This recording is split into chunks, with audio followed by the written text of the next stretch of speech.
Diwakar sir, அந்த ஆள் கிடையாது. அதுதான் சார்.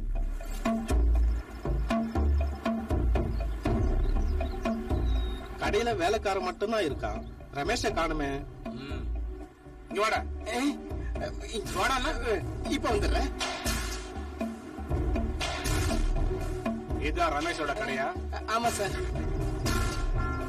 நான் யாருன்னு உனக்கு தெரியுமா? இந்த ஏரியாவுக்கு புதுசா வந்திருக்க இன்ஸ்பெக்டருக்கு உனக்கு தெரியுமா? நான் ஒண்ணு சாதாரண எஸ்ஐ இல்ல. என்னோட பேரு அதிரடி எஸ்ஐ ஜார்ஜ்.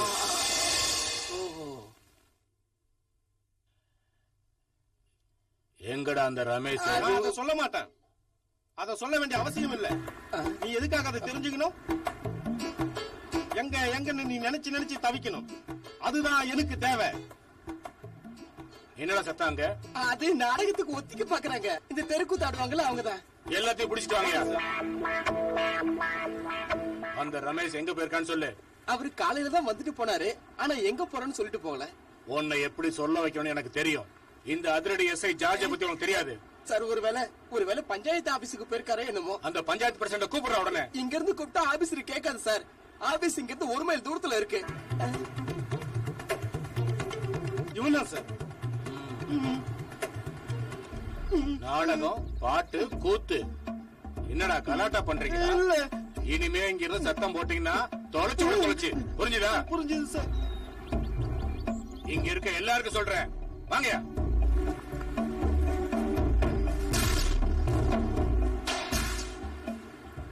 எதுக்காக இங்க போலீஸ் வந்தாங்க? இது பெரிய பிரச்சனையா தான் இருக்கும். எதுக்காக ரமேஷனாவை போலீஸ் தேடுது? இந்த பிரச்சனையோட சீரியஸ்னஸ் எனக்கு தெரியுது. இந்த பிரச்சனை ஆரம்பிச்சு இன்னைய கூட 6 மாசம் ஆச்சு. மழைக்காலம் வர்றதுக்கு முன்னாடி நாம ஒரு முடிவு எடுக்கும். நீங்க உங்க கருத்தை தைரியமா என்கிட்ட சொல்லுங்க. நம்ம பஞ்சாயத்துக்கு குளம் வேணுமா இல்ல ரோடு வேணுமா? நம்ம பஞ்சாயத்துக்கு குளமும் வேணும், ரோடும் வேணும். ரெண்டும் வேணும்னா எப்படிங்க?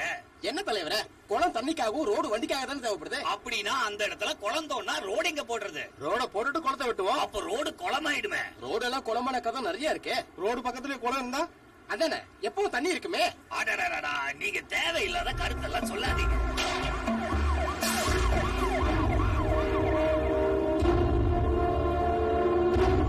யார் இங்க பிரசிடண்ட்? இங்க ஏன் இவ்வளவு கூட்டம்? ரோடு வேணுமா குளம் வேணுமான்னு கருத்து கேட்கிறோம் சார். அப்படியா? நான் இந்த ஏரியாவே கலக்க வந்த புது எஸ்ஐ அதிரடி ஜார்ஜ். அந்த ரமேஷ் இங்க இருக்காப்லையா? ரமேஷ் இங்கதான் இருக்காரு, ஆனா தற்சமே இங்க இல்ல. போலீஸ் செய்யற வேலையெல்லாம் அவன் தான் செஞ்சுட்டு இருக்கான்னு நான் கேள்விப்பட்டேன். பொதுமக்களுக்கு ஏதாவது பிரச்சனைனா ஸ்டேஷனுக்குள்ள வரணும். ஆனா எல்லா பிரச்சனையும் இவனே தீர்த்து வச்சிடறானே. சார், நீங்க கேள்விப்பட்டதெல்லாம் உண்மைதான். இந்த ஊர்ல தீர்ப்பு சொல்றது, கெட்டவங்களை நல்லவங்களை ஆக்குறது எல்லாமே அவன் தான். இந்த கட்ட பஞ்சாயத்து எல்லாம் செய்ய வேணாம்னு சொல்லதான் நான் இங்க வந்திருக்கேன்.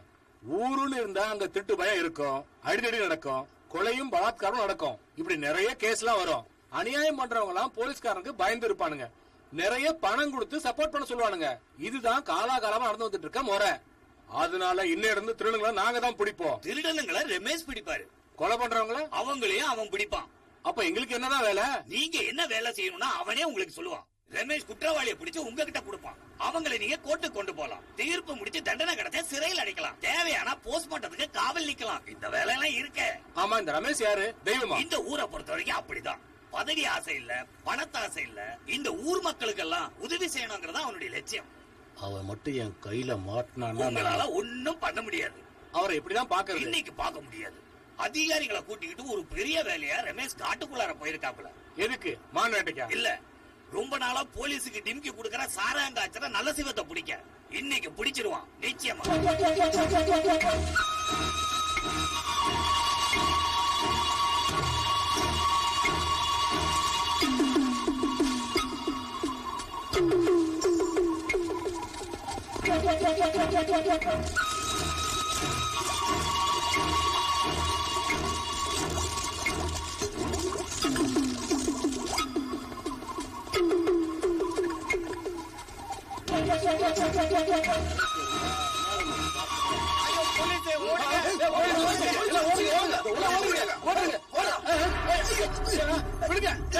இத்தனை நாளா எங்க கையில மாட்டாம இருந்தல.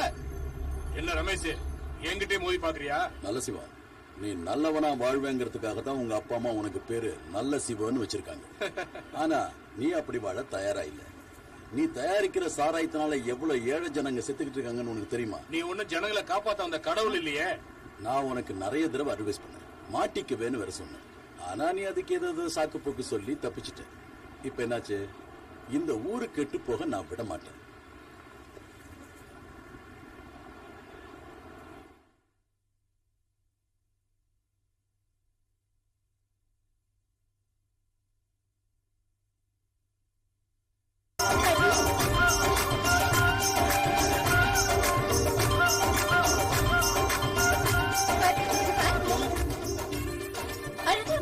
என்ன? ஐயோ, அந்த போட்டோ கொஞ்ச நாளா உத்து பாருங்க. உன்னோட போட்டோவா? ஏன் போட்டோ ஒண்ணும் இல்ல. இதோ இங்க நிக்கிற 5-6 பேர்ல இங்க நிக்கிறவர பாருங்க. இந்த கைய கட்டி நிக்கிறவங்க யாரு? யாரு? ஐயோ, உங்க மகன் ரமேஷ். என் பையன் ரமேஷா? லேகா, வள்ளி, இங்க வந்து பாரு. அன்னைக்கு பஞ்சாயத்துல அந்த சாரை காய்ச்சல புடிச்சாரு இல்ல, அத பத்தி போட்டுருக்காங்க. கீழே அவன் பேர் இருக்கான்னு பாரு. ஐயோ, பேரு போடல. அதனால என்ன, என் பையன் போட்ட பேப்பர்ல வந்திருக்குல்ல, அதே பெரிய விஷயம் இல்ல. அடியே, இங்க வந்து பாரு, ரமேஷோட போட்டோ பேப்பர்ல வந்திருக்கு. எங்க? ஐயே, இதுல ரமேஷ் ஒண்ணு இல்ல. இருக்காரு பாருங்க. இந்த கட்டுப்பாடு சட்டை போட்டுருக்காருல்ல, அது அவர்தான். ஆளை கண்டுபிடிக்கணும்னா பூத கண்ணாடி வச்சுதான் பாக்கணும். நீ ஒண்ணு அவனை கிண்டல் பண்ண வேண்டாம். உன் புருஷன் மட்டும் இந்த சைஸ் கூட வந்தது இல்லையே. என் புருஷன் தான் கல்ஃப்ல வேலை பார்த்துட்டு இருக்காரு. என்ன பெரிய வேலை? அவன் அப்படியே அவங்க அப்பாவை போல 4 காசு கிடைச்சா அங்கேயே உட்காந்துருவான். ரமேஷ் அப்படி இல்ல, என்ன மாதிரி அறிவுலையும் சரி அழகுலையும் சரி. எதுக்கு அதிகமா சொல்லணும்? இந்த ஊர்ல இருக்கிறவங்க எல்லாம் ரமேஷ் மாதிரி இருக்கணும்னு சொல்றாங்க. ஒரு பொண்ணை ஏர் எடுத்து பார்த்தது இல்ல. 4 பேர் மாதிரி தண்ணி போட்டு அசிங்கப்படுத்துற மாதிரி நீ எங்காவது கேள்விப்பட்டிருக்கியா? நம்ம கோடி விட்டு கோயந்து இருக்கானே, அவனோட 2 காலைக்கும் நம்ம ரமேஷ் பேர் தான் வச்சிருக்கான். இதுக்கெல்லாம் என்ன காரணம்? என் பையன் அவ்வளோ நல்லவன். காலமாட்டுக்கு அந்த பேர் சரிதான்.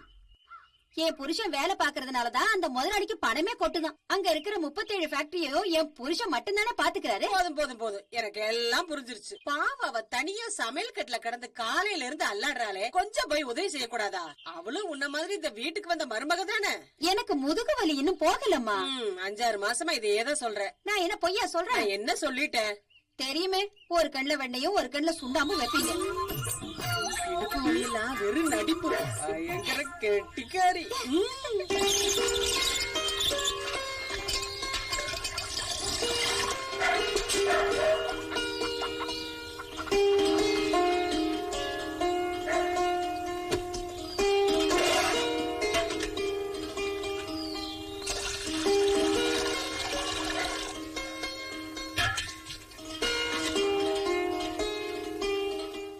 நான் ஏதாச்சும் உதவி செய்யட்டுமா இல்லையாக்கா?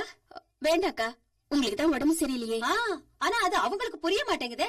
சீமாவை குளிப்பாட்டிட்ட, ஆனா யூனிஃபார்ம் எடுத்தரல. அதெல்லாம் என்ன பரவாயில்ல, இந்த வேலையை முடிச்சிட்டு போய் எடுத்துக்கூடு. இத பாருங்கக்கா, நேத்தி மத்தியானம் ஒண்ணுமே சாப்பிடல. குடுத்த சாப்பாட்டை அப்படியே திருப்பி எடுத்துட்டு வந்துட்டா. அப்படியா? வேணும்னா முட்டை பொரிச்சு குடுத்து விடு. அவரு வேலை செய்யற குவைத் முதலாளியோட 3 பிள்ளைங்களும் இப்படித்தான், நிறைய முட்டை திம்பாங்களாம். அதனாலதான் அவங்க புத்திசாலியா இருக்காங்களாம். நான் ஒண்ணு உங்ககிட்ட சொல்ல மறந்துட்டேன்.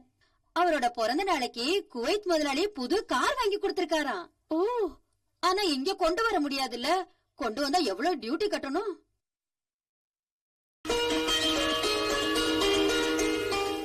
என்ன காலையிலே ஊர் சுத்த கிளம்பிட்டியா? அதெல்லாம் ஒண்ணு இல்ல, என்கிட்ட ஒரு நியூஸ் இருக்கு. ஆனா அத நான் சொல்ல மாட்டேன். அதெல்லாம் கேக்குறது எனக்கு நேரம் இல்ல. ஷோபா, லைப்ரரியில இருந்து புக் எடுக்க மறந்துடாத. இங்க எனக்கு படிக்க எதுவும் இல்ல. எடுத்துட்டு வரேன்க்கா.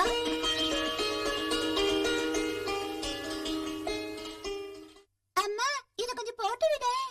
சித்தி கிட்ட சொல்லி போட்டுக்க.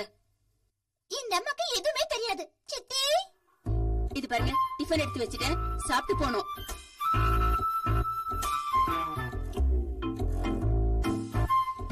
இப்பதான் அயர்ன் பண்ணி வச்சேன், சூடா இருக்கு. இங்க பாருங்க, மத்தியானம் ஒழுங்கா வீட்டுக்கு வந்து சாப்பிடணும். நான் சரக்கு வாங்க டவுனுக்கு போறேன், அங்கேயே சாப்பிட்டுக்கிறேன். ஐயோ, உங்களுக்கா 4 மணில நான் கஷ்டப்பட்டு சமையல் பண்ணி வச்சா? வேண்டாம் வேண்டாம், நீங்க சரக்கு எடுக்க நாளைக்கு போங்க. அப்ப கடையை பூட்டிட்டு போக சொல்றியா? உனக்கு இந்த மாதிரி புடவை எங்க இருந்து கிடைக்கும்? முதல்ல மாத்து. எனக்கு இந்த புடவையே போதுங்க. நான் ஒண்ணு ஃபேஷன் ஷோல நடக்க போல. கடவுளே பெல் அடிச்சிருவாங்க. மேட்ச ஒரு பொட்டு வைக்க கூட உனக்கு தெரியல. அட, இவ்வளவு கவனிக்கிறீங்க? என்ன நீ மட்டும் கவனிச்சா போதுமா? நானும் கவனிக்கிறேன். லேக்கா, கொடையை மறந்துட்டேன். மழை ஒண்ணு செய்யல.